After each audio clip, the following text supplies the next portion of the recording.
One of the things we talk about over and over again at the gcLi about developing student leadership is intentionality.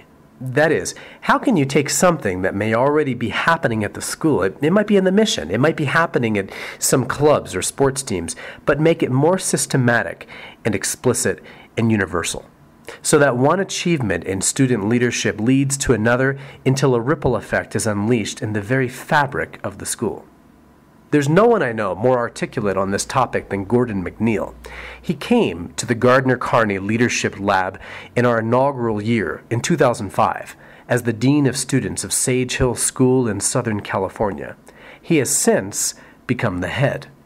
And in this video, he provides some fantastic insights and easy-to-follow lessons from 9 years of practice in pedagogy of leadership.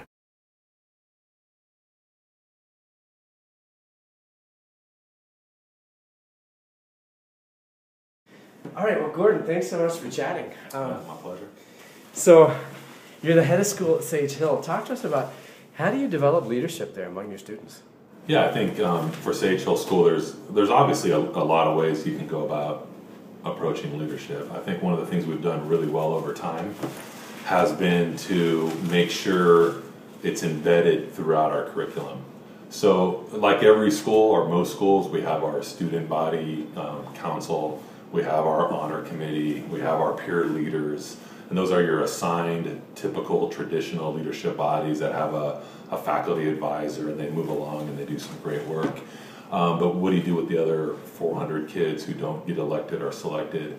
And I think it goes from small, intimate classroom environments, making sure kids have opportunities to work in small groups and take leadership and do the different things, to on a larger scale, a service learning project where you might have kids coming in.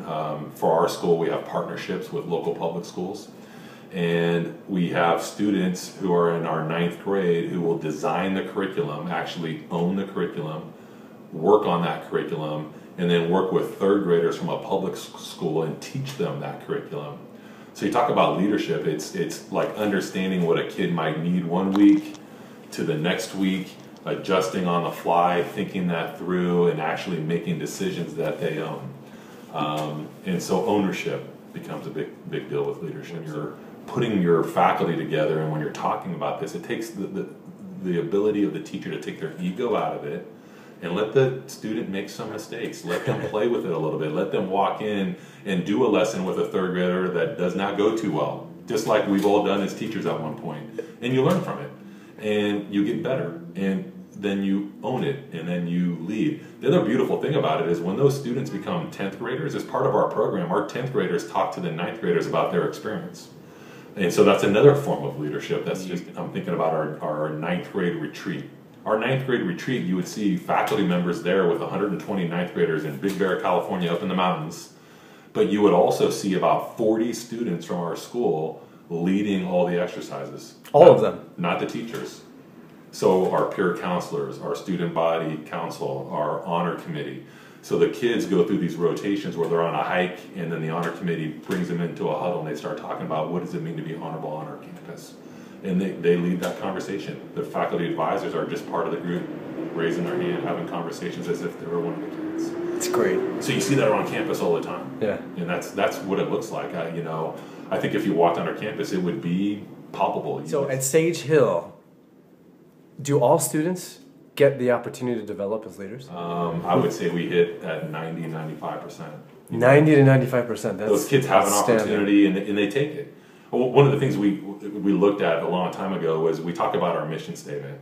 Yeah. We inspire in our students a love of knowledge and the ability to use that knowledge creatively, compassionately, and courageously throughout their lives. That sounds familiar, right? Sure. Yeah, they're all the same. And we started saying, well, what does that mean in practice? And for us in practice, it means we give our kids these opportunities to engage and to own it.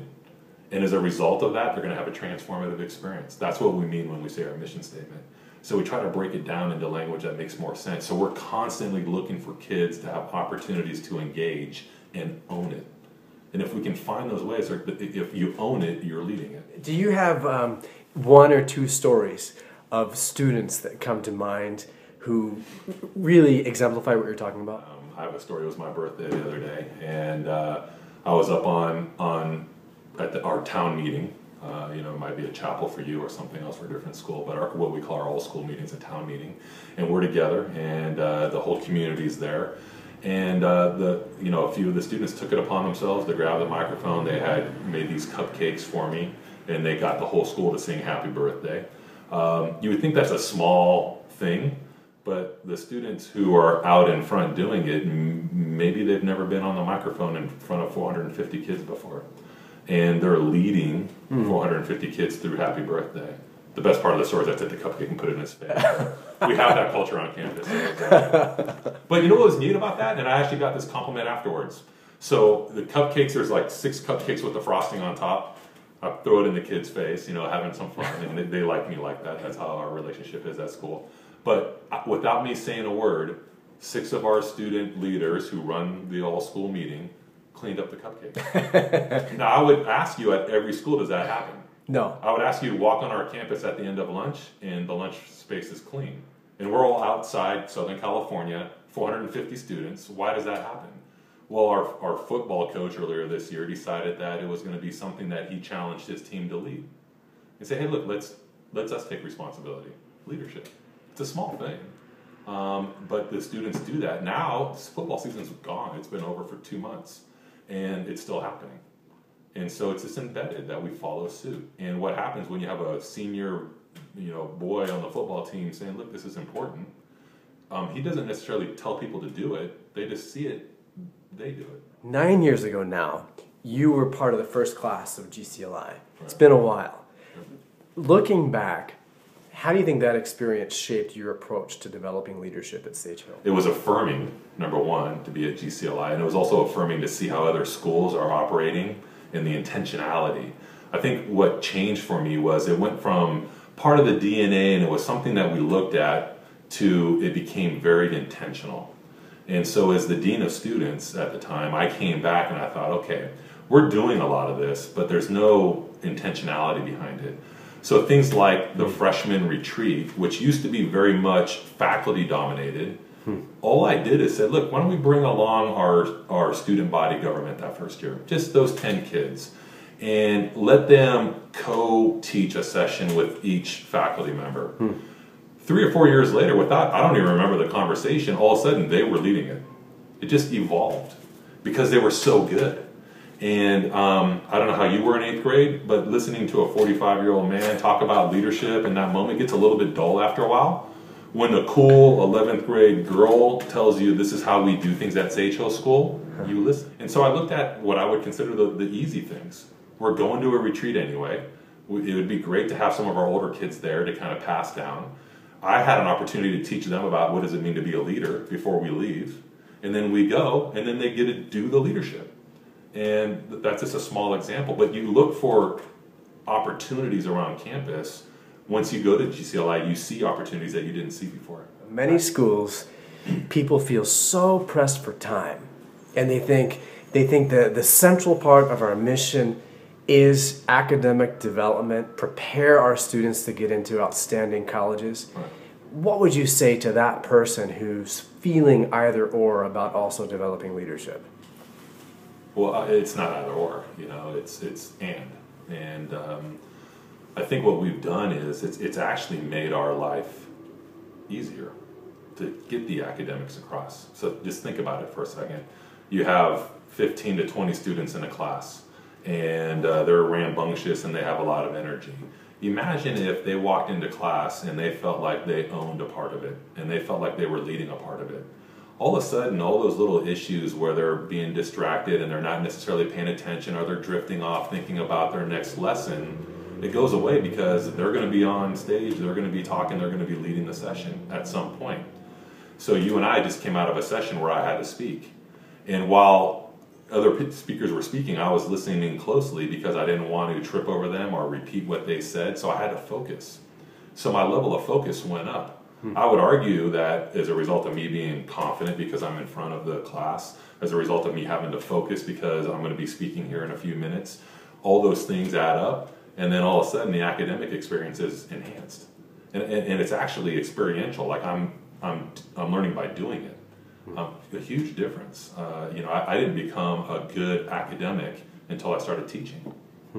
Same thing for our kids. How does Gordon McNeill help to change culture? And how can I, as another teacher or administrator somewhere else, think about changing culture? I think the key when you look at changing culture as an administrator, or maybe leading from the middle as a dean, or even as a department chair, or even just in your classroom with colleagues, because it happens at all levels. You don't need to change the world overnight. I think sometimes we walk into these situations and we're frustrated because you see the potential, you want to do it, but you can't move 50 other faculty members in one swoop. One of the things we do at Sage Hill School, whenever we have a new idea, something that we want to introduce, we just ask one teacher to give it a go. And we usually have at every campus you have those 10% they're always looking for the next thing. 50 or 60% are willing to go either way, and then you have 20 or 30% who are they're stuck. What we've learned is if people see that it works and that it's happening and that there's excitement and energy, the followers will join. So now you have 70 or 80%, and it changes the conversation. The other 20 or 30% now have to go, whoa, this is passing me by, and they're more apt to come on board. So the change of culture is just done incrementally. And what you want to do is you want to make sure that it's successful. So I'll come back to the example of the retreat, the 9th graders. It was successful because we did it in a small way the first year, and it grew. And then more faculty were willing to let the leaders do it over time, and it just became the way it was. So I think you don't have to have this big announcement. You don't have to roll out a big program. You just change. Anything else that you want to say to a colleague who's looking at this video who wants to develop leadership in their students? My challenge would be is if you're going to gcLi or if you're even thinking about leadership, is to look at where the opportunities already are. It could be in your classroom or on your campus. I'm not a big believer in having add-on programs because it's a standalone. It happens once a month and then it goes out of mind. I'm a big believer in embedding it into what you do day to day. So whether it's having a group of kids who are going to go out and pick up trash at lunch as a leadership opportunity, to the way you break down your classroom into groups of 4 and you have somebody take the lead and present, or you ask a question, you say, hey, everybody think about that for a few minutes and I'll get back to you and please respond. Those little things add up. And I'm a big believer that there's 2 ways to build confidence in that thing that launches you in the world and makes you believe you can change it. One is you hit the game-winning shot as the buzzer's going, and you have this monumental increase in your confidence level that you can do anything. But that's rare. The real ones are the little moments all the time that add up, and then all of a sudden you look back one day and you're like, wow, I can speak in public, and wow, I have the confidence to share my idea, and I know other people are going to join me in that idea. And those are the ones that are going to be 99% of our population. We're all not LeBron James. And so for me, that's what I would challenge anybody who's thinking about leadership to do. It doesn't have to be a big game-winning shot. Moment by moment, opportunity by opportunity, those students will become leaders. Gordon, thank you so much. I appreciate anything I can do to help.